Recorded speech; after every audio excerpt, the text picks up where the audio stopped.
Hello, my name is Jasmine Kirby, and I'm a master's student at Arizona State University studying family and human development.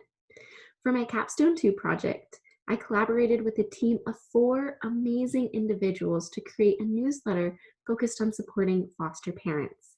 This newsletter was intended for individuals who have decided to become foster parents and included ample information ranging from tips on welcoming a new child into a home to the long-lasting influence foster families have on a foster child. And we covered so many topics in between.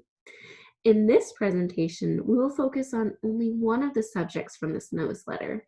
So you may have been able to guess from the title, but we will look at how foster parents can help foster children feel like a member of the family, and we'll emphasize why this is important.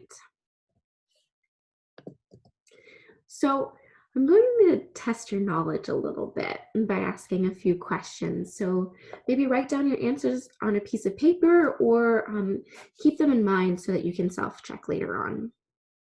My first question is, roughly, how many children do you think are currently in the foster system? Next, what % of children in the foster system develop mental illnesses? And my last question is, how many children in the foster system return to their biological families? All right, have your answers? Good. Children in the foster system have endured a traumatic experience. No child is prepared to be taken away from their biological family, but unfortunately, according to the Child Welfare Information Gateway, this has occurred to over 400,000 children in the United States. Due to the mistreatment from their biological families and the transition they experienced into the foster system, children may suffer from mental illnesses. According to one report from 2009 by Pecora and colleagues, 80% of children who enter the foster system will suffer from mental illnesses or behavioral disorders. Overall, the children in the foster system need help to turn their lives around, and thankfully, there are many brave parents who are willing to help with this and help children. The time a child spends away from their biological family can give their biological parents and caregivers a chance to help themselves. Most families take advantage of this opportunity, as 3 in 5 children who enter the foster system will return to their biological families. In the interim, building a trusting and stable relationship with a family can make a world of a difference to a child in the foster system. Helping a child feel like they belong can help them cope with being away from their biological family, as well as any other trauma they've experienced. Foster parents can take several steps to encourage a foster child to be a member of the family. So, if the goal of fostering a child is to promote their reunification with their biological parents, then why would we want to make such a big effort to help them feel like a family member? A child has entered the foster system because their biological parents cannot take care of them. Children in the foster system require the same amount of love and attention as any other child. Helping a child acclimate to their new environment and helping them feel like a valued family member can help them build healthy attachments to their caregivers.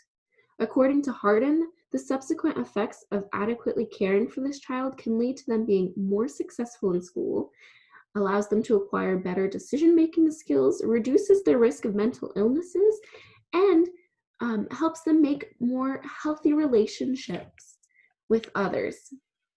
Although a major goal of the foster care system is reunification, the main goal is to help children be happy and live to their fullest potential.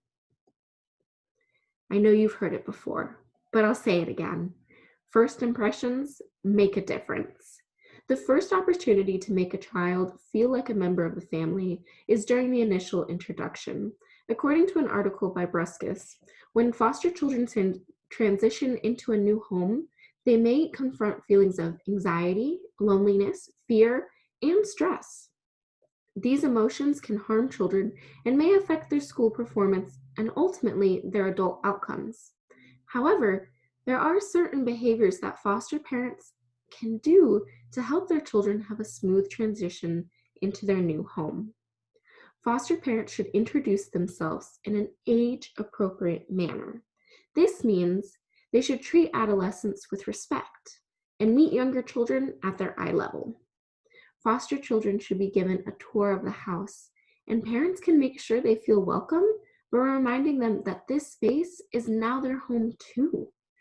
Parents can help a child feel more at home by hanging up pictures of the child in the house, and they can even incorporate these pictures with other family photos.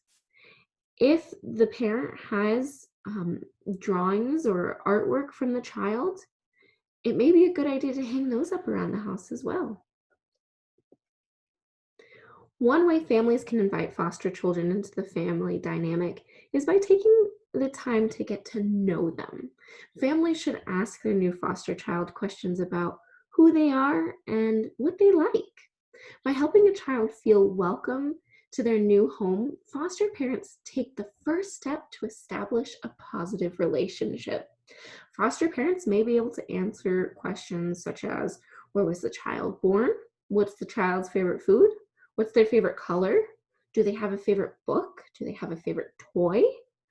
If they're a little bit older, maybe what's their favorite subject in school? What's their favorite sport to play or watch? Or maybe even what do they want to be when they grow up?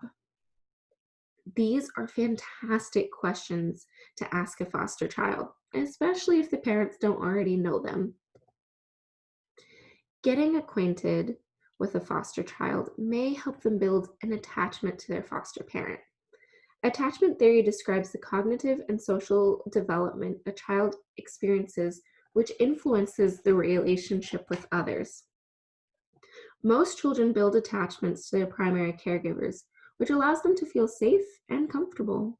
Unfortunately, due to the trauma of being separated from a biological parent or other adverse life events, children in the foster system are at risk of developing low attachment security. Subsequently, they may have difficulty building future relationships and may even have poor behavior.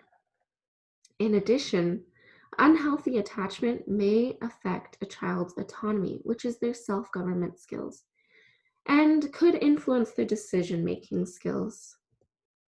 Thankfully, the relationship a child makes with their foster parent can help to avoid adverse outcomes related to poor attachment.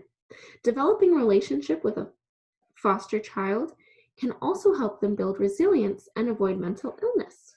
As children become more situated in their new home, they may begin to build a bond with their foster parent and families. Foster parents should encourage this relationship and be attentive to strides the child makes as they become more comfortable in their new home. To stimulate a bond with a foster child, parents should listen to them and consider their opinions. Foster parents should be a good role model for their foster children and demonstrate how they should behave. This will help show foster children how to interact with others and ultimately how to build healthy relationships. Foster parents can also help foster children build autonomy by guiding them through decision-making processes. A simple way to help them in this new decision-making process is by allowing them to choose what they want to wear, or even if you go to the store, allowing the child to choose what they buy, maybe what clothes they buy. Another example might be asking the child, what should we eat for dinner tonight? And letting them decide. Foster children often come from unstable homes, and sometimes they only know broken family dynamics. By being a stable family, foster parents allow their foster children to have a higher chance of healthy development.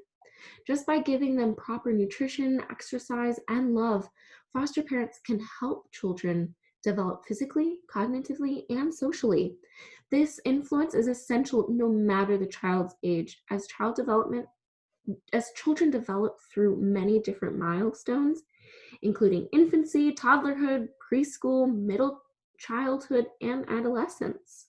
Also, a family's stability can help a child cope with the trauma they have lived through and can help them build resilience. Overall, family stability has significant influences on a foster child's overall life outcomes. Family dynamics show how a family interacts with one another. Components of family dynamics include the home environment, family member relationships, behavior expectations, and family member roles.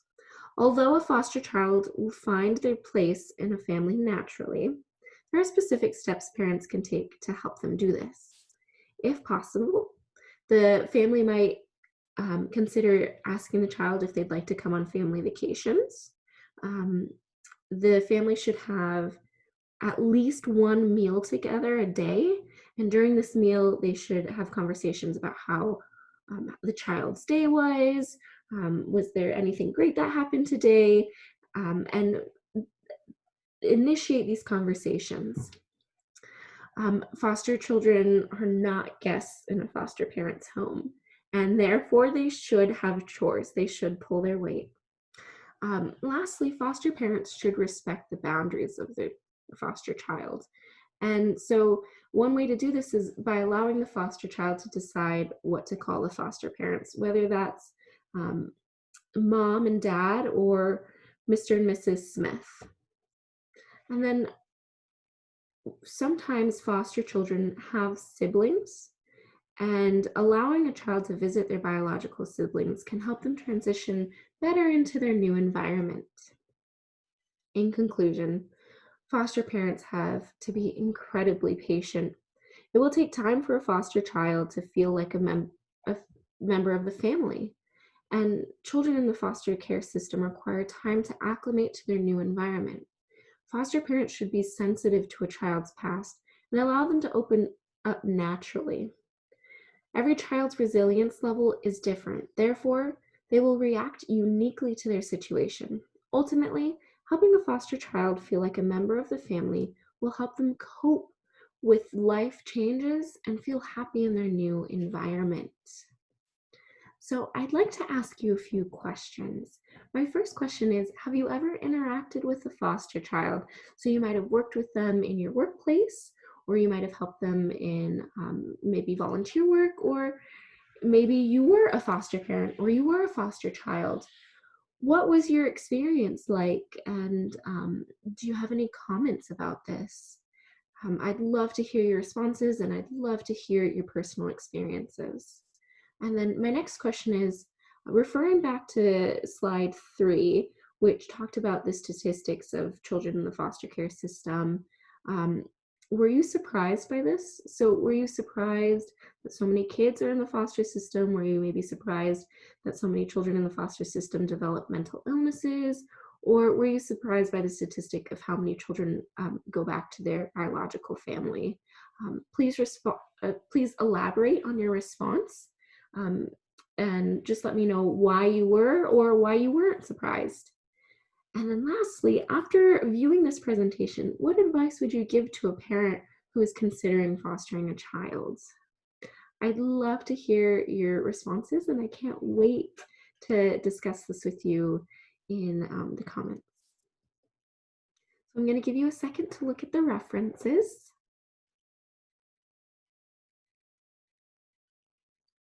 And here are some more. Again, thank you so much for watching my presentation.